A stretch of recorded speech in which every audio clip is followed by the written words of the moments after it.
I have a very small experience of only 59 years of working, in the startup field. Just a second. How can I remove it anyway? So what has happened? In the I just want to give you some experience background of yours, mine, so that you can understand exactly what I want, what I'm going to talk. I have worked in a corporate world for 15 years, and I have worked from the lowermost position of a account clerk to the position of a CEO, and I have worked in 13 companies, and the last employment was in March 1976. And then after, I had very many ups and downs and very many things, which I started. Many of them succeeded, but for some reason or the other, that did not succeed. However, I kept continuously. I have been looking for some new type of ventures all the time, and in the process I have done at least 14 startups. And I think in those days the business had only the negative lists, and countering those lists, even while countering those negatives, I have done especially I have been connected with the grassroots people, say poultry farmers of Eastern India and Northeastern India, since 1980. And I have done very good to those people. And that is why, in spite of my poultry business closing in the year 2006, they did not leave me, because they have got very many benefits which they still remember, and they expect that I shall be doing something which is miraculous for them, and they expect some extra income, or say some income without any resource at their end. And I have been successful to that extent, to a great extent in that, and my venture is also circling around that. In this, what I'm going to do is, I'm connecting some 500 million people who coexist in the same environment with the elite society. Elite society means the people living, say, in the middle income group and above. I tell them they are elite. The underprivileged class is below this. So, actually, whatever our ecosystem, what we are talking about, whatever the whole world is working upon, is only whatever we are seeing in this elite society, the privileged society. But we do not have any idea about the people living in the underprivileged. But we need them every day in, day out. And we are trying to connect with those people with the mainstream for the first time, and their number is only 500 million.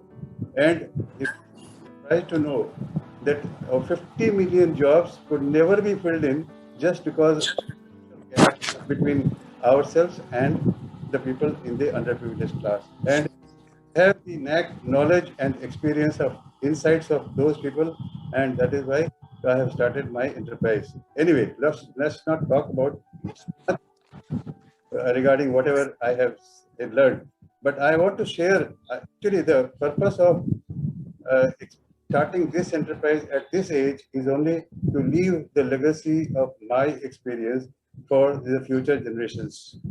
And also, I had to cross 2 generations to connect with my co-founders, because I am living beyond the expiry date. Because my people, I can leave this earth any day. So I had to find people, co-founders, within the age of 25 and 35, so that they can carry forward. Anyway, here I wanted to talk about my experiences.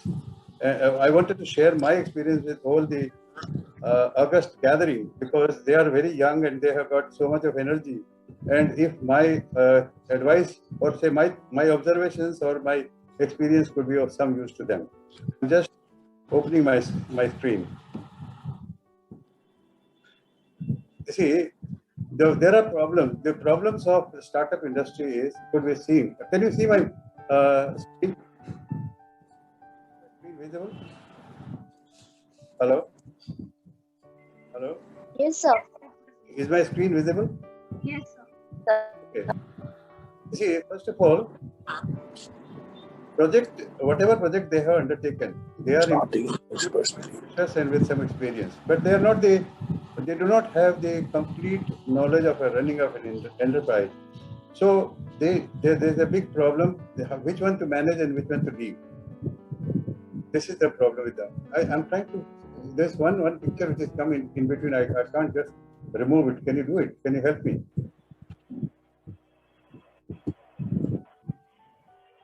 Just a second. Let me try. Because I'm not very I'm just trying to do everything whatever is possible. I'm not at all tech savvy. In fact, I have to once again. Then the second thing is whatever they are implementing. So they have to. Second thing, they have imaginary thoughts which lacks ground experience, because they have some experience of past. They may be freshers or they may, but there are so many things which may happen. So which they could, if they need some guidance so that they can avoid the avoidable losses. But their losses are by way of time, money, and lot of things. Besides, they are not used to multitasking. Or even if they have been in service somewhere, they might have been working somewhere, but they have been doing service in a particular direction only. But a startup needs all sorts of management, which they have to do it, and they have to do multitasking at one time only. I'm unable to see the screen. That's why I'm taking the help of my screen here and my this one.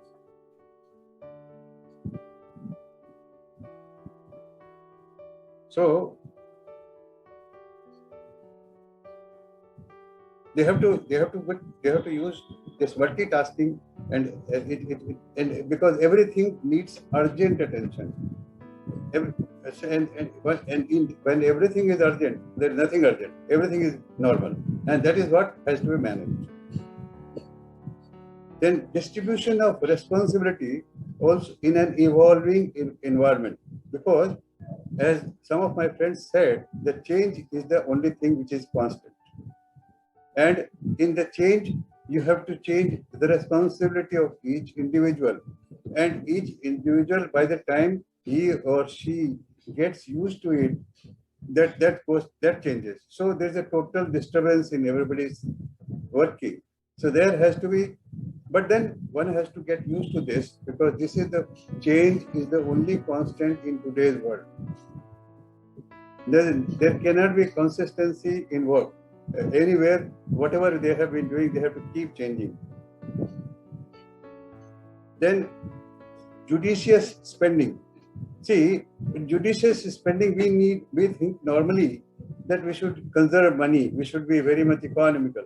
But again, that also is very dangerous, because you have to spend money where you need to spend, and if you don't spend, in that case, you are losing a big, you are going to make a big loss. In fact, whatever you have saved, you will be losing very many times, which you have to justify and be judicious in your spending. And you have to be cost conscious, no doubt, but you cannot be spendthrift also when you have got a venture capital or any other thing. There also you have to justify your spending. Proper accounting system has to be there. You see, there is a proverb in Marwari that, the person, which means, I will tell you, I don't want to tell that word, but the person who is sunk, the one who has not been able to see the accounts, he is going to sink. He will not float. He can never float. That means accounting also has to be proper, and systems have to be put in that.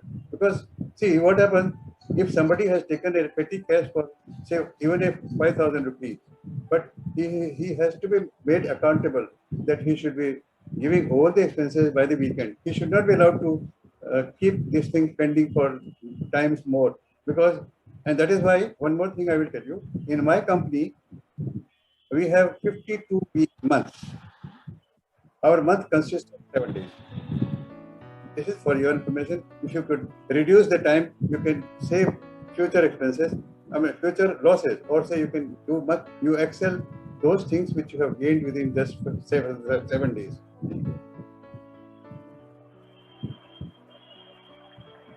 Normally, whatever ideas we are going to implement, we think that it is going, there is an estimated time during which it is going to be implemented.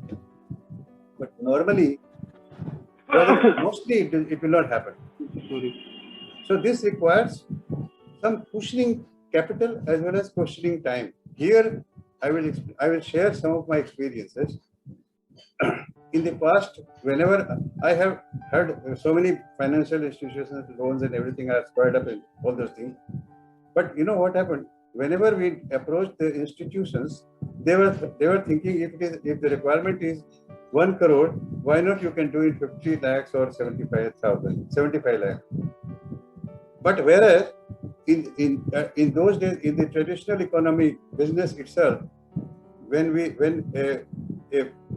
an entrepreneur went to a banker in Japan, if his demand was 1 crore of rupees, the bank was financing them with 1.5 crores of rupees, because that 1.5 crore they advanced him, because at one stage he will require a cushioning capital. Without that cushioning capital, he will sink his own money, the money he has taken on loan, and otherwise the entire business will go wrong. I have faced all those things, and that is where, although I have lived in that environment, I have been successful in most of them, where of course things have not gone wrong. Things have gone wrong for some natural reasons, or say some calamity in my home. That's a different thing. So I'm sharing these experiences with the August gathering of the members of our August gathering, so that the startup can be taken care and it has got to flourish. I want that. And if anybody wants any advice, of course, I'll be giving a free advice, no problem, anytime.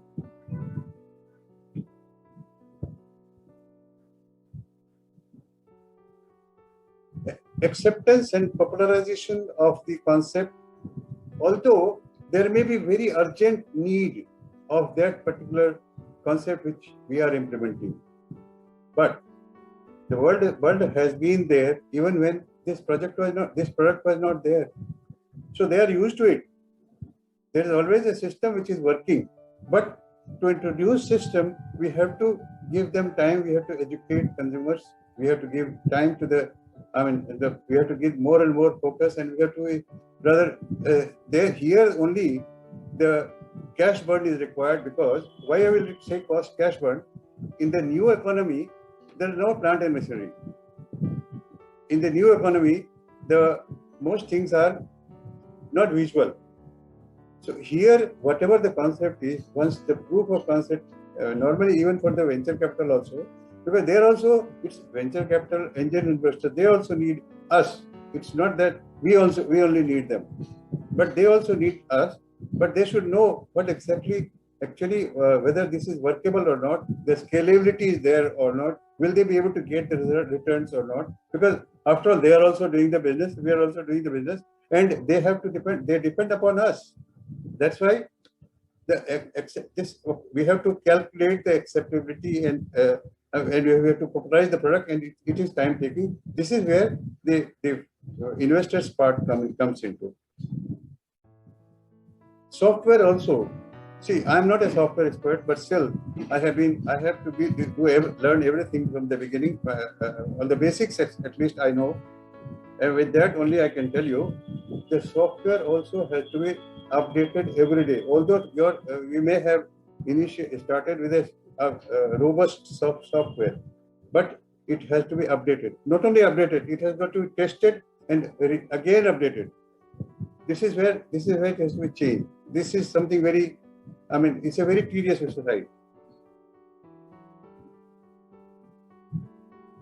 Now, there's another problem, that all these startups do not know how to present the project before the investors, because this is another very big exercise. The investors will know only when we can explain to them in their language, and we do not know their language. So they have to learn how to present before them also, so that they actually, if we don't present things in a proper manner, how one can see? If I'm not visible in this gathering, nobody can see me. So that's why I have to be visible, and that is what we have to try to make things for our project as well. There's something very there are some more things which are there. Lack of transparency. We think that we should be doing something which we must hide. Today, in today's world, nothing is hidden. To be very frank, everything is open and clear. People may not be knowing in details, but we should know that it is clear. But and the advantage of being transparent is that people will have a phrase.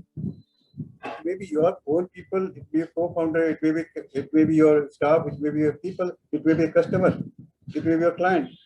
So if the transparency is there, you have a very long way to go. There are some examples which some companies have not been able to do it in the recent past also. That is why they have perished. Let's not make our discussion lengthy on that subject. We'll talk of the positive only.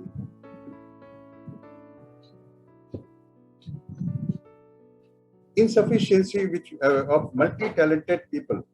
We know that we will not be having sufficient talent people because our people did not have the opportunity, and even the education system also does not teach us on-job training and everything.